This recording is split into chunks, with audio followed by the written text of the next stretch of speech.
masih amat ya. Tinggal berapa menit lagi. Bismillahirrahmanirrahim. Alhamdulillahirabbil alamin. Wa bihi nasta'in ala umuri dunya waddin. Wassalatu wassalamu ala sayyidina wa habibina wa syafi'ina maulana Muhammadin wa ala alihi wa sahbihi ajma'in, amma ba'du. Ya, sama-sama kita hormati pengurus Masjid Nurul Huda yang dimuliakan oleh Allah Subhanahu wa taala. Nurul Hidayah yang dimuliakan oleh Allah Subhanahu wa taala. Bapak-bapak, ibu-ibu, as-shaimin, as-shaimat yang dimuliakan oleh Allah Subhanahu wa taala. Alhamdulillah, pada sore hari ini kita dapat bersilaturahmi, berkumpul dalam rangka nungguin maghrib bareng-bareng. Ya Pak, nunggu maghrib bareng-bareng. Memang di bulan Ramadan ini yang paling banyak ditunggu itu adalah azan. Banyak orang yang mendadak jadi soleh nungguin azan. Padahal di luar bulan Ramadan tidak pernah nungguin azan, tapi di Ramadan nungguin azan. Cuman azannya yang ditungguin cuma satu, maghrib doang. Dan begitu ditungguin, begitu datang ya sudah dicuekin. Kayak mantan terindah kan begitu ya Pak ya. Ditungguin, dihadapin, datang, begitu datang ya nggak bisa ngapa-ngapain. Maghrib juga begitu di bulan Ramadan. Nah, alhamdulillah di Masjid Nurul Hidayah ini kita bisa menunggu maghrib bersama untuk berbuka puasa bersama sambil menjadi pahala dari Allah Subhanahu wa taala. Mudah-mudahan kajian kita pada sore hari ini mendapat ridho dari Allah Subhanahu wa taala. Amin amin ya rabbal alamin. Bapak Ibu sekalian yang berbahagia, ada satu syair Arab mengatakan begitu. Sa'altu sa'adata mata taskunina qalba. Aku bertanya kepada kebahagiaan, kapan engkau akan datang ke hatiku? Jadi aku bertanya kepada bahagia, bahagia, kapan sih kira-kira kau datang ke hatiku? Kira-kira kalau ada orang ngomong begini berarti yang nanya ini bahagia belum Pak? Bahagia belum Bu? Belum. Artinya orang ini belum menemukan kebahagiaan. Maka dia bertanya, hai bahagia, kapan sih kau datang ke dalam hatiku? Maka si bahagia menjawab, idza tawaffawat salah satu asya. Aku akan datang ke dalam hatimu, kata si bahagia, kalau kamu menjalankan 3 hal. Apa? Yang pertama, adamul khuzni ala ma fata. Tidak ada rasa susah, tidak ada rasa sedih, tidak ada rasa kecewa atas apa yang sudah berlalu. Wa adamul qalaqi ala ma'atin. Dan aku akan datang kepadamu, kata si Hidayah, kalau kamu tidak ada rasa khawatir, rasa takut dengan apa yang akan terjadi di masa yang akan datang.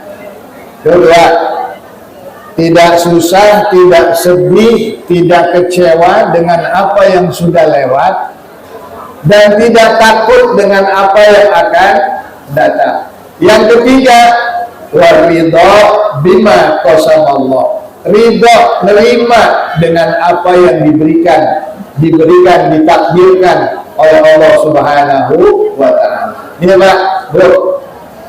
Kalau orang punya 3 sikap ini, maka insya Allah bahagia akan datang. Kenapa yang 2 ini penting? Yang pertama, adamul qalaq, adamul khuzni ala ma fata.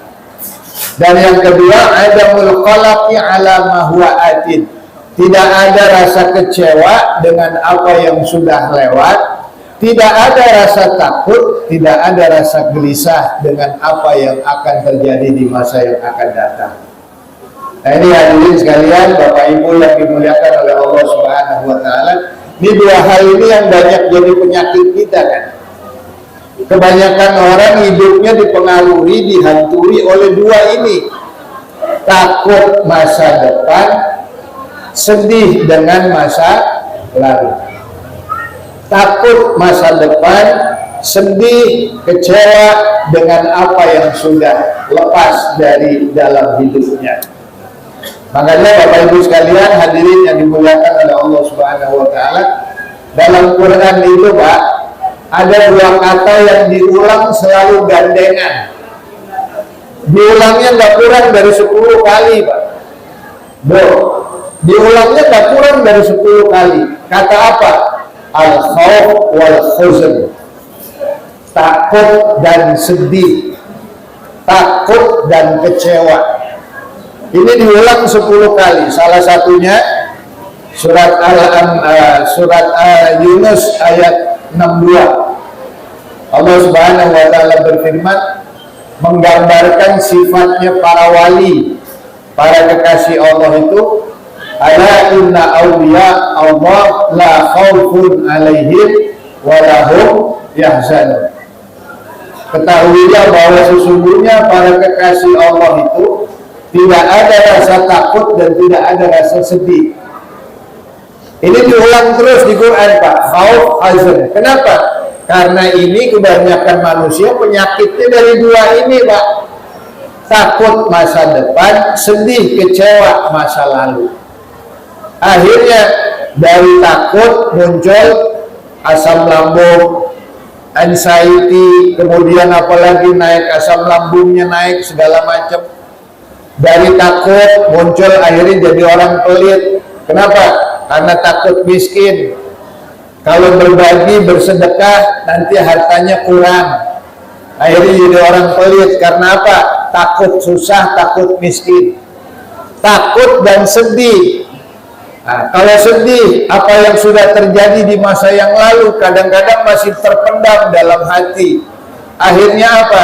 Jadi orang pendendam, jadi orang pemarah, jadi orang curiga terus sama orang, gak ada percaya sama orang. Kenapa? Karena ada penyakit dendam, penyakit pengalaman di masa lalu. Nah ini Bapak Ibu sekalian yang berbahagia, dua hal ini yang sering dikurang di dalam Al-Quran, al-khawf wal khazan. Makanya cirinya wali Allah itu adalah bersyukur, tidak punya rasa takut dan tidak punya rasa sedih terhadap apa yang sudah lewat. Nah yang ketiga, waridho bima qasamallah. Kalau kamu pengen bahagia, maka ridho, terima, bersyukur dengan apa yang diridhokan, ditetapkan oleh Allah Subhanahu wa ta'ala.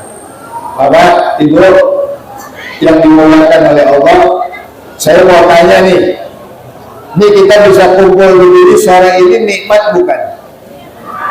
Nikmat bukan Bu? Ini takdir Allah bukan? Ketetapan Allah bukan? Ini nikmat, ini takdir, ini ketetapan Allah. Kenapa saya katakan nikmat? Karena kita bisa duduk begini menikmati buka puasa bersama. Banyak orang di luar sana yang kepengen seperti kita tapi tidak bisa mendapatkan. Kenapa? Karena mungkin dia macet di jalan, karena mungkin dia memang nggak ada nggak bisa datang ke sini. Tapi sore ini kita kumpul di sini, ini adalah nikmat dari Allah Subhanahu wa ta'ala. Nah, cara mensyukuri nikmat itu bagaimana? Cara mensyukuri nikmat itu adalah dengan cara kita menikmati betul. Kalau bahasa sekarangnya dibilangnya dengan hadir sepenuhnya dalam setiap momen nikmat yang kita alami. Ini kita sore ini kumpul, hadir, nikmat dari Allah Subhanahu wa ta'ala, sehingga kita bisa kumpul begini. Ini adalah nikmat. Nah, bagaimana cara mensyukurinya? Ya sudah, hadir di sini sepenuhnya. Kita bisa sholat taraweh di masjid. Bagaimana cara mensyukurinya? Hadir sepenuhnya di dalam masjid. Jangan cuma jasad kita doang sholat taraweh, tapi pikiran kita kemana-mana. Jangan cuma jasad doang kita kumpul di sini, tapi hati kita di mana-mana. Nah ini Bapak Ibu sekalian yang berbahagia, banyak orang sekarang menjadi orang yang kurang pandai bersyukur. Kenapa? Yaitu tadi, karena tidak pernah bisa hadir dalam setiap nikmat yang diberikan oleh Allah Subhanahu wa Ta'ala. Bu, Ibu, Bapak, boleh saya tanya, adakah di sini yang hadir kalau yang malam yang terakhir dilihat HP-nya? Ada nggak? Ini dari sekian banyak yang hadir nih, ada nggak kalau malam yang terakhir dilihat HP-nya? Ada? Ada nggak?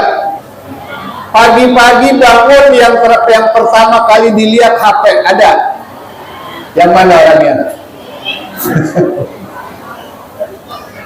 Mau tidur yang terakhir dilihat HP, bangun tidur yang pertama kali dilihat HP. Adakah di sini, Pak, Bu, ketika kita makan, jasad kita duduk di meja makan, depan kita piring, tangan kanan pegang sendok, tapi tangan kiri pegang? Ada? Yang mana orangnya? Jadi makan tangannya doang otomatis, Pak, nyendok nasi masuk mulut, tapi perhatiannya sambil scroll main. Betul. Ada nggak di antara kita yang ngobrol sama teman, dua-duanya sambil pegang? Yang satu ngomong gantian dengerin sambil main HP.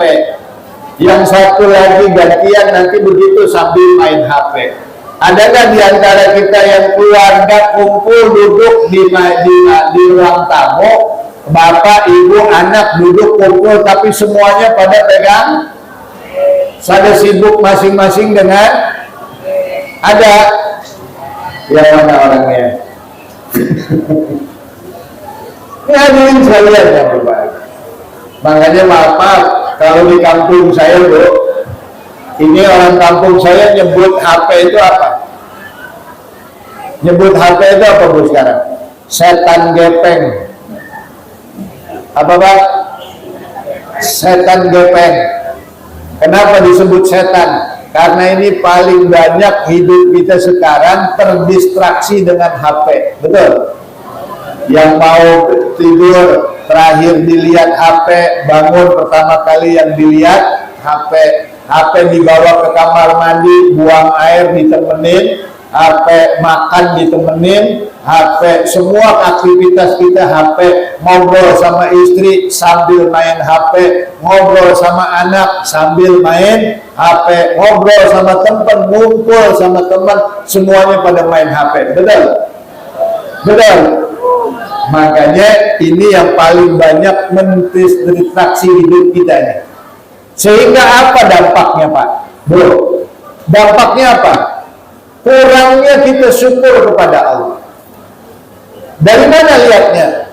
Karena kita nggak bisa hadir sepenuhnya dalam setiap nikmat yang diberikan. Pak, Bro, ini saya kasih tahu. Kalau kita makan dulu di meja makan, itu di depan kita ada piring nasi, ada lauknya. Pernah nggak kita berpikir, Pak, ketika kita makan itu, kenapa Rasulullah ngajarin sebelum kita makan baca doa? Bismillahirrahmanirrahim. Allahumma mau makan, Pak. Allahumma, yang nggak apa lagi makanannya dah. Allahumma barik lana fima razaqtana wa qina adzabannar. Selesai makan, apa doanya? Alhamdulillahilladzi at'amana wa saqana wa ja'alana minal muslimin. Diawali doa, ditutup dengan doa. Maksudnya apa coba kira-kira? Supaya apa? Diawali dengan doa, ditutup dengan doa, diakhiri dengan doa, supaya kita mengisi tengah-tengahnya dengan menikmati sepenuhnya nikmat dari Allah Subhanahu wa Ta'ala. Mau tidur doanya apa? Bismillah Allahumma ahya wa bismika amut. Bangun tidur doanya apa? Ada doanya. Mau mandi, masuk kamar mandi, ada doanya. Keluar dari kamar mandi, ada doanya. Kenapa diawali dengan doa, diakhiri dengan doa? Ini ajaran dari Nabi kita Muhammad SAW. Tujuannya apa? Supaya apapun yang kita lakukan, kita bisa mengisi tengahnya itu dengan menikmati nikmat yang diberikan oleh Allah Subhanahu wa Ta'ala. Makanya Bapak Ibu sekalian yang berbahagia, begitu selesai dia daripada nikmat itu, otomatis mulutnya akan mengucapkan Alhamdulillah.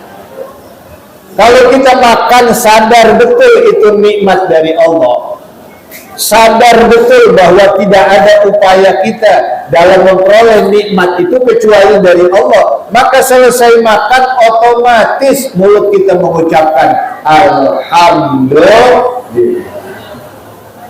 Kenapa banyak orang yang lupa baca hamdalah selesai makan? Karena memang makannya tidak dinikmati dengan sepenuh hatinya. Dia nggak sadar itu bahwa rezeki itu datang dari Allah. Nasi yang sampai ke piringnya itu berapa banyak orang yang terlibat sehingga bisa sampai nasi itu ke piringnya. Dia nggak sadar berapa banyak orang yang terlibat sehingga ayam itu bisa sampai ke piringnya. Dia nggak sadar berapa banyak orang yang terlibat sehingga tahu, tempe, daging, sayur, mayur itu ada di piringnya. Banyak ini orang yang terlibat, dan semua itu bukan atas kehendak dan upaya dia, tapi semata-mata karena Allah Subhanahu wa Ta'ala. Pak, Bu, makanya orang yang bisa menikmati betul nikmat dari Allah, ketika bangun dia tidurnya betul-betul merasakan itu nikmat dari Allah, maka ketika bangun tidur mulutnya akan mengucapkan Alhamdulillahilladzi ahyana ba'dama amatana wa ilaihi nusyur. Orang yang ketika makan betul-betul meresapi nikmat dari Allah, bahwa itu adalah nikmat tanpa daya upayanya sama sekali, itu adalah benar-benar karena kuasanya Allah, maka selesai makan dia akan mengucapkan Alhamdulillahilladzi at'amana wa saqana wa ja'alana minal muslimin. Orang yang ketika di kamar mandi dia betul-betul nikmatin, dia buang air, maaf, dia nikmatin betul sebagai apa namanya, sebagai apa yang ditetapkan oleh Allah di dalam tubuhnya yang merupakan sistem yang Allah ciptakan. Maka ketika keluar dari kamar mandi, mulutnya otomatis mengucapkan Alhamdulillahilladzi anhaba 'annal adha wa 'afani. Segala puji bagi Allah yang telah menghilangkan dari diriku segala kotoran yang menyakitkan. Maka Bapak Ibu sekalian yang berbahagia, kalau pengen bahagia, nih, kalau pengen bahagia, jangan pikiran kita selalu dipengaruhi oleh masa depan. Jangan pikiran kita selalu dibuat susah oleh masa lalu. Masa lalu, masa depan itu bukan hal yang perlu kita susahkan. Yang penting apa?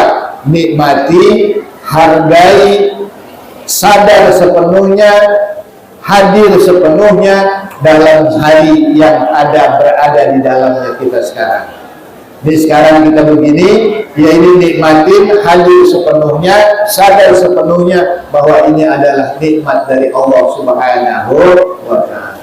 Terakhir, Bapak Ibu sekalian yang berbahagia, kata orang bijak mengatakan bahwa dunia ini punya hukum yang namanya sebab betul. Di dunia ini berlaku satu hukum yang namanya sebab akibat. Hari ini adalah akibat dari masa lalu. Betul nggak? Kita begini sekarang karena sebabnya di masa lalu. Kita bisa begini karena dulu kita belajar. Kita bisa seperti itu karena dulu kita belajar. kita seperti ini karena sebab kita di masa lalu. Nah, hari ini adalah akibat dari sebab di masa lalu. Tapi hari ini juga bisa menjadi sebab bagi akibat yang akan kita terima di masa yang akan datang. Jadi mau seperti apa kita di masa datang, ya sebabnya adalah hari ini. Makanya kuncinya, berbuatlah yang terbaik, syukuri nikmat Allah, sadar sepenuhnya, hadir sepenuhnya dalam setiap apapun yang kita lakukan, bahwa apapun yang kita lakukan hari ini adalah hakikatnya kita sedang menenun sebab yang akan kita terima akibatnya di masa yang akan datang. Itulah kunci bahagia kalau seseorang tidak dihantui oleh masa lalu, tidak dihantui oleh masa yang akan datang, tapi sebaliknya berusaha berbuat yang terbaik di masa sekarang untuk kita menciptakan akibat di masa yang akan datang. Mudah-mudahan semua yang hadir ini diberikan kebahagiaan oleh Allah Subhanahu wa taala. Allah sehatkan badannya ya, Allah panjangkan umurnya, Allah bahagiakan hatinya sehingga semuanya menjadi orang-orang yang pandai bersyukur kepada Allah Subhanahu wa taala. Amin ya rabbal alamin. Itu saja mungkin Bapak Ibu sekalian yang dapat kami sampaikan. Mudah-mudahan yang singkat, yang sedikit tidak ada manfaatnya buat kita semua. Selamat menikmati buka puasa hari ini dan bersyukurlah kepada Allah. Hari ini kita bisa melaksanakan puasa di bulan suci Ramadan di hari yang ke berapa? Berapa? 24. Berarti lebaran tinggal. Bersyukur kita bisa menikmati puasa hari ini. Semoga puasa kita diterima oleh Allah Subhanahu wa taala. Kurang lebihnya mohon maaf. Wallahul muwaffiq ila aqwamit thoriq. Wassalamualaikum warahmatullahi wabarakatuh.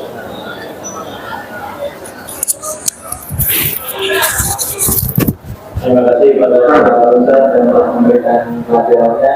Semoga tidak bisa terapkan kehidupan sehari-hari.